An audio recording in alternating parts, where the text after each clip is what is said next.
Baiklah, Assalamualaikum warahmatullahi wabarakatuh. Perkenalkan nama saya Hanifa Triana, NIM 2104227. Saya akan mempresentasikan tugas Sistem Informasi Manajemen.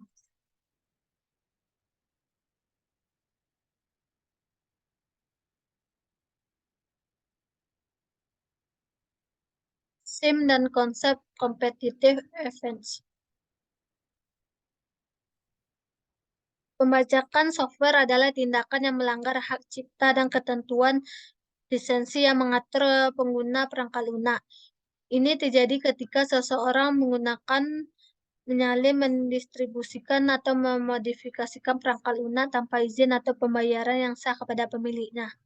Pembajakan software merugikan pemilik perangkat lunak dan industri teknologi secara keseluruhan. Berikut adalah beberapa alasan mengapa pembajakan software dianggap merugikan. Yang pertama, hilangnya pendapatan. Pembajakan software mengakibatkan hilangnya pendapatan bagi pengembang dan pemilik perangkat lunak. Mereka tidak mendapatkan imbalan yang seharusnya mereka terima dan penjualan lisensi perangkat lunak mereka. Kedua, pengurangan investasi dan dalam inovasi. Pendapatan dari penjualan lisensi perangkat lunak merupakan sumber dana yang penting bagi pengembang untuk melakukan penelitian, pengembangan, dan inovasi baru. Pembajakan software dapat mengurangi investasi ini. Pada gilirannya dapat menghambat kemajuan teknologi. Yang ketiga, dampak ekonomi. Industri perangkat lunak memberikan kontribusi besar terhadap perekonomian dengan menciptakan lapangan kerja, menarik investasi, dan memberikan kontribusi pajak.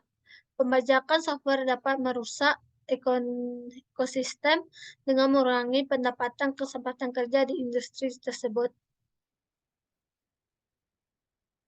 Yang keempat, keamanan yang rentan. Perangkat lunak yang diunduh dari sumber yang tidak sah atau telah dimodifikasikan dapat menghadiri risiko keamanan. Bajakan software seringkali dikaitkan dengan penyusupan malware dan virus yang dapat membahayakan data pribadi dan sistem. 5. Pelanggaran hukum.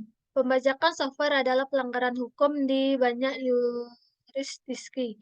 Jika tertangkap melakukan tindakan tersebut, seseorang dapat menghadapi sanksi hukum, termasuk denda dan hukuman penjara. Pertahanan dari virus. Untuk melindungi komputer Anda dari virus, ada program yang jahat lainnya. Berikut adalah beberapa langkah yang dapat Anda ambil. Yang pertama, install dan perbarui perangkat lunak keamanan. Pastikan komputer Anda dilengkapi dengan perangkat lunak keamanan yang ini seperti antivirus, firewall, dan anti-malware. Pada perangkat lunak ini selalu diperbarui agar dapat mendeteksi dan melawan ancaman tersebut. Perbarui sistem operasi dan aplikasi. Pastikan sistem operasi dan semua aplikasi di komputer Anda selalu diperbarui.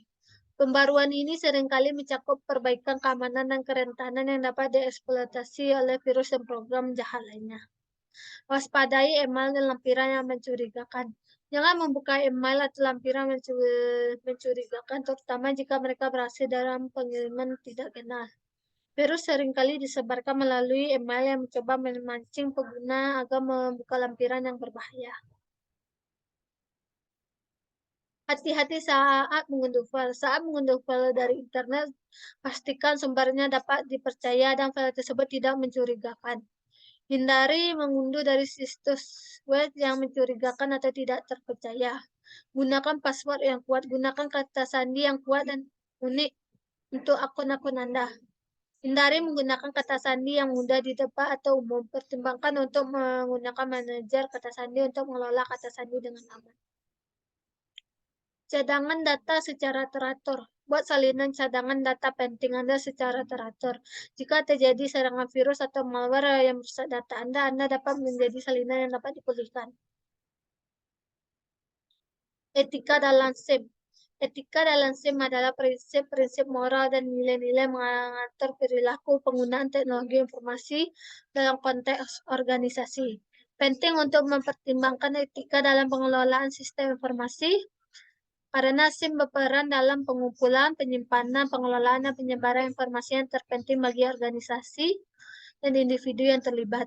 Berikut adalah beberapa prinsip etika relevan dalam SIM. Privasi dan keamanan informasi. Jaga privasi dan keamanan informasi harus adalah aspek penting dalam SIM.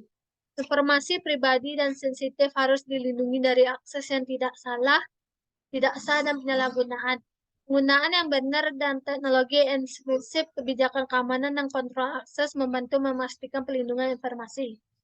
Ketersediaan dan aksesibilitas. SIM harus didesain dan dikelola sedemikian rupa sehingga informasi tersedia dapat diakses oleh mereka yang berwenang. Ini berarti memastikan SIM yang handal, infrastruktur yang memadai, dan antarmuka yang mudah digunakan bagi pengguna yang berhak. Transparansi dan akuntabilitas. SIM harus transparan dalam pengumpulan, penggunaan, dan penyimpanan informasi. Pengguna harus diberitahu mengenai praktik pengelolaan informasi yang dilakukan oleh organisasi dan memiliki mekanisme untuk mengajukan pertanyaan atau keberatan. Akuntabilitas juga penting dalam mengelola SIM, yaitu memastikan bahwa individu dan organisasi bertanggung jawab atas tindakan yang mereka lakukan dalam menggunakan SIM. Sekian yang bisa saya sampaikan, mohon maaf kalau ada salah.